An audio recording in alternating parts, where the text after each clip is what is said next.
Ladies and gentlemen, welcome aboard the Pilot Lawyer Podcast. Thank you for your attention while this important legal information is reviewed. What you hear should not replace consultation with an attorney and should not be considered advice for your situation. On behalf of the Pilot Lawyer and your entire crew, it's our pleasure to have you aboard. Welcome, aviators, to the Pilot Lawyer Podcast with us, the Eisen brothers at the Eisen Law Firm, where aviation is all we do, nothing else. You're here for what we do best, or what we think we do best, navigating the FAA medical certification process for pilots and those who want to become pilots. We like to think, if you don't laugh, you cry. And for the next 30 minutes, we hope to bring you the lighter side of what can otherwise be a frustrating process. So whether you're laughing at us or joining with us in laughter, come with us as we discuss the fascinating world of FAA medical certification.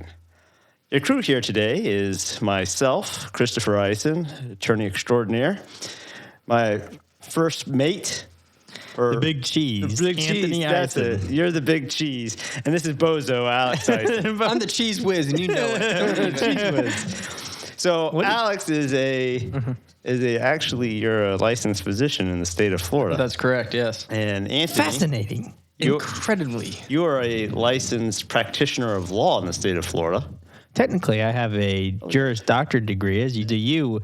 So call me Dr. Eisen from now on. You got it, sir.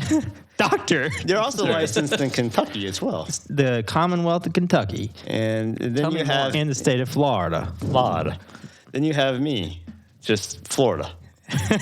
No, you've got DC as well. Oh, yeah, don't right. sell Yeah, yourself too short. Forget all the alphabet soup that we got going on around here. Well, what do you got to talk about today that somebody would actually care about? Well, I think today we should talk about ADD and ADHD and how that might affect your ability to get a medical certificate with the FAA. That's a beautiful topic. You want to know why that's a relevant topic here today? Do tell. It's a very prevalent issue. So we get a lot of situations where someone was younger, they had issues in school, and their doctor prescribed them some Adderall to help them through the process of getting through school. Or if they didn't behave well in school, pills were pushed on them, Adderall, Vyvanse, Ritalin, and now it's catching up with folks later on in life if they want to get a medical certificate. Yeah, I frequently talk to clients that call or people that call wanting to become clients here at the Eisen Law Firm who have a history. Do? When are these calls being made? In the in-between time. After hours. Yeah. Their parents not having any ill intention or knowing what kind of repercussions could come of it. Many, many years ago when they were children, took them out, got them a diagnosis of ADHD. And when it comes to applying for a medical certificate with the FAA, there's no set period of look back on these questions. It's in your lifetime. So a diagnosis of ADD, ADHD from 20, 25 years ago when you were a child could still have implications even on medical certification with the FAA. That's right. And what if, I was in college and I needed some Adderall to help study for tests? I mean, that's still a relevant question as well because physicians essentially have to diagnose you with something in order to get you the medication, unless you're getting the medication on the street, which we don't recommend for a number of reasons. And also, that's another issue with your FAA medical certificate as far as substance abuse is concerned. But nevertheless, even a short-term use, even if you haven't taken the medication, like you said, in 15 years or whatever, and you're doing well, you're a captain of industry, you own 15... I am a captain. Well, not of industry, more so of that little quarter merry-go-round you're at the mall. But nevertheless, I mean, you could have 15 businesses, have 2 houses, one in Vail, one in Paris, and 70-inch screen in each house. And the FAA doesn't care. The question is, there was some medical personnel at some point in the history of time that suggested that you met criteria for ADHD. And so the FAA, in a risk assessment perspective, is wanting to ascertain, well, do you have aeromedically significant cognitive deficiencies that we should expect with someone with ADHD or a history of ADHD? And if you don't, typically they say, well, prove it to us by having neuropsychological testing and rule it out for us. As far as the ADD, ADHD diagnosis is concerned, do the federal aviation regulations specifically speak to ADD, ADHD as a disqualifying condition, or is there some other mechanism that the FAA goes by in order to potentially disqualify an applicant that has this history? Turn this podcast off. And what I want you to do is go back to our first episode where we talk about non-final denials and final denials, and listen to that where we ascertain the difference between specifically disqualifying condition and a non-specifically disqualifying condition. Are you telling me we've already talked about this? We've already talked about this once. Can you believe that? Maybe that's where I knew to ask about this question. Hey, if nothing else, you've got continuity. Nevertheless, the idea here is that ADHD, you're not going to flip up. You know how when you went to flight school and they said, oh, you're going to need this FAR aim. When I was 15, I thought, what? That's far out. That's far. That aim, I'm not going to hit that. I didn't even, until I was a lawyer, I still didn't know what that was. But nevertheless, that book, you're not going to flip through that and see a regulation that says, listen, Sergeant, we're not going to give you a medical if you have ADHD or ADD. So it's going to come under 67.107 for first class, 67.207 for second class, and 67.307, which outlines the mental health standards for first, second, and third class medical certification as subsection C. So flip that book open, 67.107C for a first class. Essentially, it is a condition that the federal air surgeon, in her discretion, is going to identify as being a problem for your ability to safely operate within the national airspace system. And the standards are the same for first, second, and third class. So if you think, hey, listen, if my AME told me I could go get a third class, they'd probably let me in on that because my voice is sinking, so I got that problem too. But no, the idea is that, hey, listen, I can fly a 172 just fine. I'm not flying 300 people. Get out of here. That's what the FAA says. Makes no difference to them. Let me ask you this. If you have a very mild case that's maybe not even existent anymore compared to somebody that has a raging case of ADD, ADHD that requires constant medication, they can't focus very well without the use of the medication, is that going to impact the federal air surgeon's discretion in whether or not to issue a medical certificate? Or are they just going to say, oh, you had ADD, you're off the list? Well, the diagnosis is sort of the diagnosis as far as the FAA is concerned in some regards. Let me walk you through that. Please do. So if you go into your AME's office, the aviation medical examiner, and you identify the ADHD on question 18M as a mental health questions, 18X, other issues, disabilities, or surgeries, I think it's other conditions, disabilities, or surgeries, the AME is going to have to defer that, and the FAA is going to look at the history, whether you have a mild case or you have a severe case of ADHD. What's relevant, though, is whether or not you're taking medication currently or how recently you've been taking medication. So if you've been taking medication currently taking medication, let me put it that way, the FAA is going to say, get out of here. They're not going to give you a medical while you're taking an amphetamine or your medication to treat ADHD. What if I'm taking an amphetamine that's not for ADHD, like an off-label use of it? Stop. To quote one of the great administrative law judges of the NTSB, stop it. Stop. Yeah. What's the meaning of all these questions? What's the meaning of this? What's the meaning of this? Yeah, we're still reveling in the trial quotes from the NTSB, but nevertheless, that was 2 years ago. But the FAA is not going to care if you're taking some off-label medication, as amphetamine, for weight loss. It's still going to be a problem. That's going to be a problem. Yeah. So as far as your problem, that's my problem. Yeah. As far as medications are concerned, though, if you're currently taking a medication, the FAA is going to want to see you off of that for 90 days before they'll even consider allowing you to go, or You could go and do a neuropsychological evaluation any time, but they're not going to give it any credence if you're still within the 90-day time frame, because their feeling is that that medication hasn't matriculated out of your body efficiently and so on. You may get... Hang on a second. Yes. Looking at the doctor here. Is matriculated out of your system even a viable statement? I would stand it. Well, the medication's matriculate. the medication's standing at the door, and it's going to get its coat and hat, and it's saying, "See ya." That's the exact physiological and then process. out it goes. Yes. So Hey, fine, whatever. So let's take pilot ABC. An ABC is out there taking Adderall right this second. Okay. Here's what he would need to do, or she would need to do. We're not really sure where ABC lands as far as gender is concerned. We don't care. That being said, ABC is taking Adderall right now. Here's what's going to happen. He's going to go into his AME's office and identify history of ADHD on question 18M on the medical application for a mental health condition. From that point, the AME is going to say, hey, listen, can't help you. We're going to have to defer this to the AMCD for them to consider whether or not to give you a medical certificate at the FAA. Where's the AMCD? Oklahoma City, Oklahoma, USA, Earth. So at that point, there's a few different things that could happen, right? So what will happen is AMCD, in my opinion, will try to bait the system. They'll send you a letter in probably 2 months. So you're going to be sitting around for 2 months. They're going to send you a letter saying, hey, interesting thing, we saw your application and it says ADHD. Why don't you get us a letter from your treating physician with a current detailed status letter from your physician?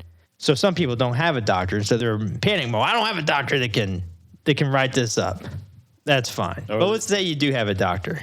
Your doctor writes up a letter saying, he's taking medication right now. He seems to be doing well with it and so on.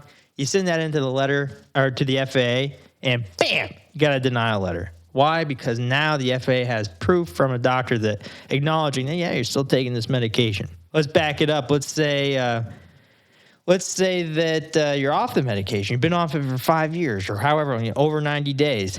The doctor writes up a letter saying, I saw ABC today. He's doing great. No issues whatsoever. Been off the medication for a long time. Send that into the FAA. What they're going to do then is say, they may deny you. And then ultimately they're going to say, give us a neuropsychological evaluation. Is this like the mouse that was given a cookie? That's right. It just wants more? More and more. More milk? Ultimately, in any case, the situation is going to be where either the FAA is going to say you have to come off the medication and then go for a neuropsychological evaluation, or go for the neuropsychological evaluation. It's also possible, don't get too excited yet, it's also possible the FAA comes back and says, give us all your treatment records. But what about this? He said this is 25 years ago. I was 10 years old. Those records don't exist anymore. What do I do about that? I don't want to get a failure to provide. You tell me. Don't you see this every day? What are we down here paying you for? That's why I'm asking you, because I'm trying to find out how to do my job. Here's what I would tell you what to do. I would come storming into your office. Give me a sound effect of someone storming. Come storming into the office and say, hey, listen, this person's records have been purged. I need a letter or some sort of documentation from the facility identifying that the records are no longer available so I can get those to the FAA. You know why? You want to know why I get that for the client to put in their file at the FAA? Why? Because the FAA is not going to be satisfied until they have that. They're going to think, hey, this guy's or gal's just sandbagging. They're sandbagging. They're not giving us the records. If I wrote in a letter, let's say I tried to get my records from my doctor. They said they didn't have any. The FAA is going to write back a letter saying, you're fibbing. You're fibbing. Because they just don't believe it, and they're going to want something on letterhead saying you don't have those records. Now, here's the thing, though. Here it is. You've got records. Okay, I come storming into your office. Mm-hmm. And I say, hey, did you get the records on this airman? Yes, Benevolent Overlord, I did. Yeah, I did. Yes. And so we get to looking at those records, and wouldn't you know, not only do you have ADHD diagnosed in your records, but your doctor's diagnosed you with anxiety and all sorts of stuff that you didn't even know. You've talked on the phone. How often Do we hear somebody say, yeah, I didn't even know that my doctor diagnosed me It's in my own medical records. I'm apparently a former smoker. I'm not a former smoker, despite the deep voice. This was my voice before. I quit smoking with Chantix, like Ray Liotta. I don't smoke, but I don't take Chantix either. Too soon. Chantix is a disqualifying medication because it causes depression. Do what? Now, is that something? That was a whole thing. That's a whole nother podcast, isn't it? That's a whole podcast. Yeah. Jeez. Has your FAA medical certificate been denied? Are you concerned you may not be able to get a medical certificate from the FAA? Are you at risk for FAA action for failing to report your medical history appropriately? Call the pilot lawyer at 1-855-FAA-1215 to discuss your options for getting the FAA to issue your medical certificate and get you flying. We are happy to evaluate your case and discuss with you a plan for presenting your case to the AME or the FAA. Aviation law is all we do, nothing else. Nevertheless, You think there'll be another podcast? I don't know. What do you say out there? Stop! Oh my God, make it stop. Anyhow, then you have a whole other issue. If your medical records are revealing all these conditions, you're going to have to deal with all of that because you won't be able to get around those conditions you won't be able to send in the records, and the FAA is going to, without seeing these other conditions. So ultimately, you're going to have to go for a neuropsychological evaluation most times. Now, I will back up. You might even see this on our website somewhere, where there's a suggestion that maybe if you have a history of ADHD, ADD, you could get around the neuropsychological evaluation. Who's suggesting that? Right? Well, I'll tell you who. Did you suggest that? I maybe have suggested that in the past because I've done it before. We've done it before. He knows a thing or two because he's seen a thing or two. Yep. What are you, the farmer's guy? Dumb. Mostly dumb.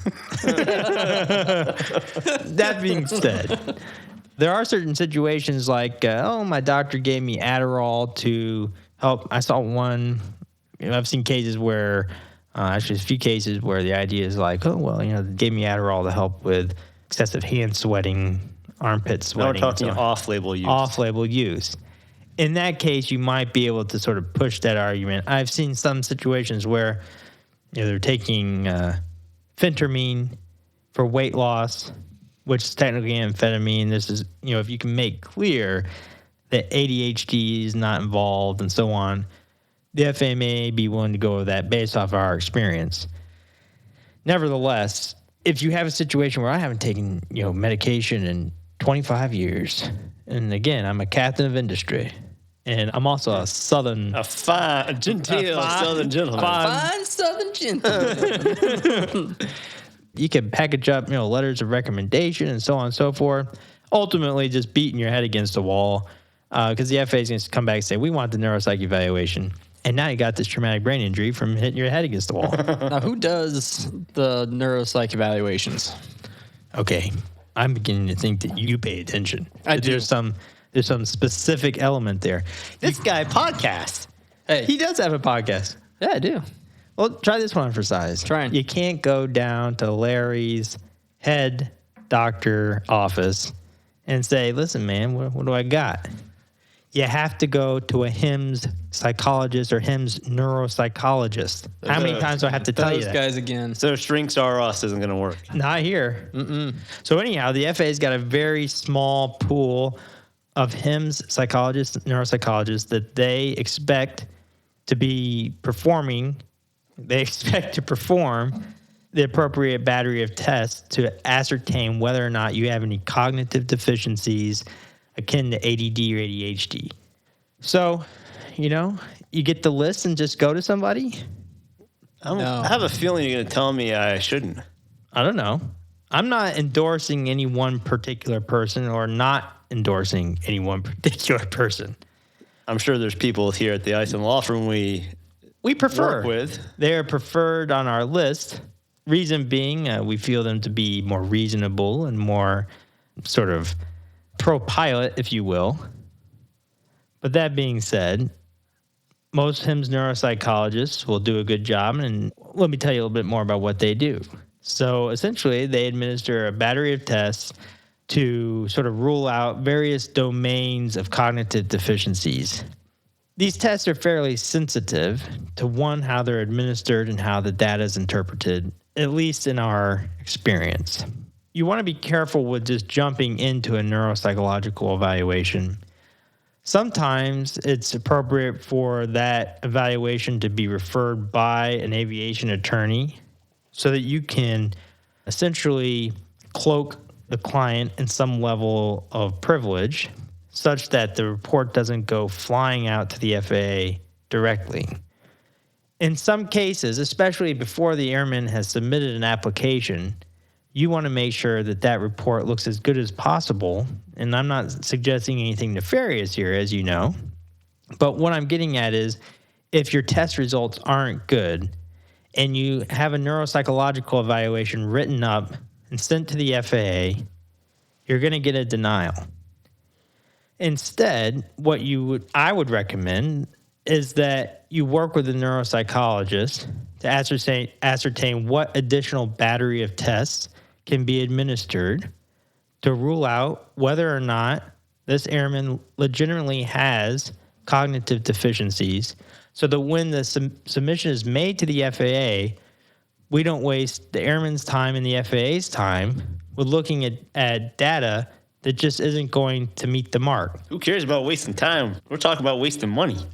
That's true. I mean, let's be realistic. When we approach a case here, we're also cost conscious for our clients. We want to make sure that we're not needlessly spending their money on unnecessary evaluations and tests. And if possible, we can push back and say, hey, look, FAA, we don't think this is reasonable. At least give them the opportunity to save some cheddar before they end up spending it all. Let me ask you this. If you go for a neuropsychological evaluation, are you going to be expected, for an ADD, ADHD type situation, are you going to be expected to provide a urine sample or anything like that prior to the evaluation? You know what? I wish there was someone above me so I could recommend you for a raise.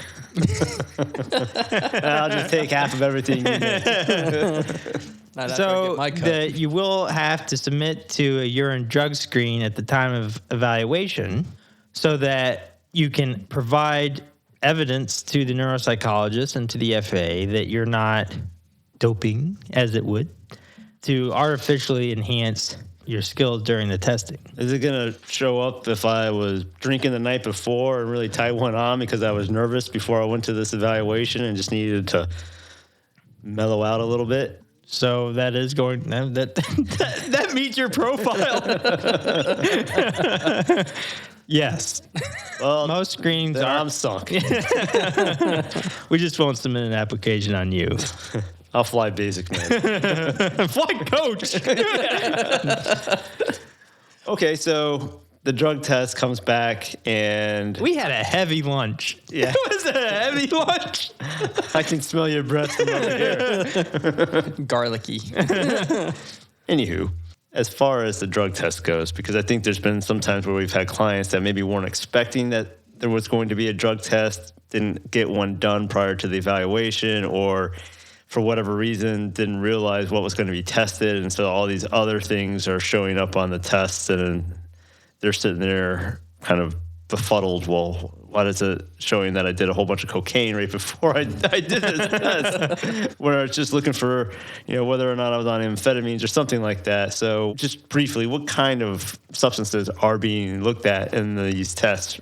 Yep. So if you're using marijuana, if you're using cocaine, if you're using barbiturates, benzodiazepines, cocaine, like I said, methadone, opiates, oxycodones, for example, those will be tested. You could also have some ethylglucuronide, ETG, and ETS tests for alcohol as well. So if you do this test and there's no amphetamines, but there's one of these other substances, are you likely going to be having more problems than just ADD, ADHD as far as the FAA is concerned? Oh, what's that? Off in the distance. It's a sunk ship. And you're on it. It's not impossible. It's just now at this point you have an extra layer of Complexity. Complexity. Yeah. Intricacies. So intricacy. Because now you're working in a situation where the FAA is going to say, well, that's a failed drug test. And that's a concern for substance abuse. Now they may want you to do random urinalysis to prove that you're no longer using marijuana or cocaine or whatever it is you're using. If they don't turn it into substance dependence, which at that point is a situation where you're, perhaps going to rehab. I see the runway coming into sight here, and let's line this sucker up on the final. Ultimately, if you have a history of ADD, ADHD, is it possible to get medical certification with the FAA? Read my lips and listen to my lips. Yes. That's all I need to know. We're coming in for landing, folks.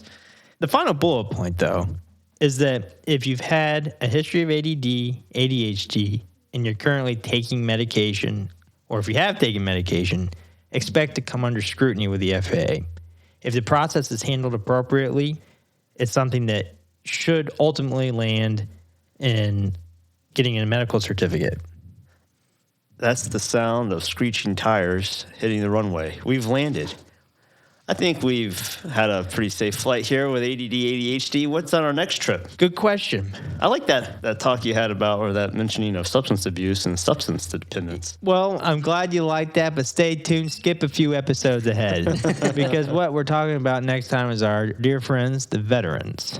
Oh, yes. We have a lot of issues with VA disability benefits, airmen collecting benefits from the VA, and some issues with reporting those benefits appropriately on their medical application, as well as situation where maybe they did report their disability benefits appropriately and it ends in a situation where we're having to ascertain their eligibility to hold a medical certificate in light of the conditions for which they receive benefits. Sounds like there's a set list that I wasn't aware of here. Oh, yeah, baby.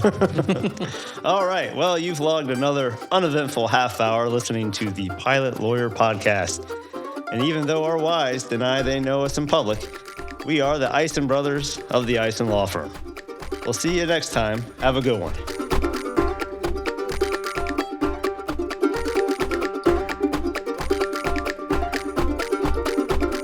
This is thepodcastfactory.com.